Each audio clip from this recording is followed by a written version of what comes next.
மேலறை தியானம் ஜூலை மாதம் 10ஆம் தேதி வெள்ளிக்கிழமை 2026ஆம் ஆண்டு. எழுதியிருப்பவர் ஜாய்சி கொன்லி, ஒக்லஹோமா, USA. தலைப்பு: நீங்கள் ஆறுதல் செய்பவரா? வாசிக்க வேண்டிய வேத பகுதி 2 கொரிந்தியர் 7ஆம் அதிகாரம் 5ஆம் வசனம் தொடங்கி 7ஆம் வசனம் வரை. இன்றைய நாளுக்குரிய தியான வசனம் 2 கொரிந்தியர் 7ஆம் அதிகாரம் 6ஆம் வசனம். சிறுமைப்பட்டவர்களுக்கு ஆறுதல் செய்கிற தேவன் தீத்து வந்ததினாலே எங்களுக்கு ஆறுதல் செய்தார். தீத்துவை பற்றி உங்களுக்கு எவ்வளவு தெரியும்? பவுலடிகள் அவருக்கு எழுதிய கடிதம் ஒன்று புதிய ஏற்பாட்டில் உள்ளது. விசுவாசத்தின்படி உத்தம குமாரனாகிய தீத்து 1ஆம் அதிகாரம் 1ஆம் வசனம் என்று பவுலடிகள் குறிப்பிடுகிறார். அவருக்கு தீத்து விசேஷித்தவனாக இருந்தான்.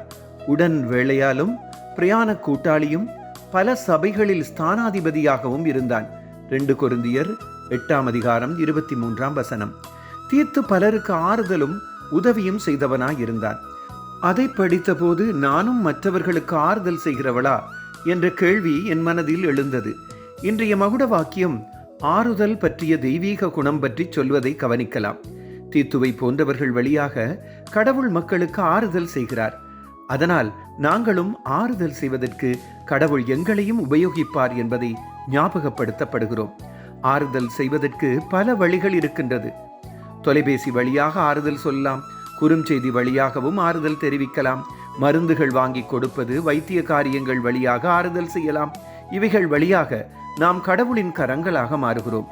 ஒவ்வொருவரும் தமக்கு ஏற்ற விதத்தில் உதவிகளை செய்து தேவையுள்ளவர்களை ஆறுதல் படுத்தலாம். ஜெபம். அன்பான கடவுளே, தேவையுள்ளவர்களுக்கு ஆறுதல் செய்பவர்களாக எம்மை மாற்றி உங்கள் சித்தப்படி ஆறுதல் செய்ய எம்மை உபயோகியுங்கள். ஆமேன்.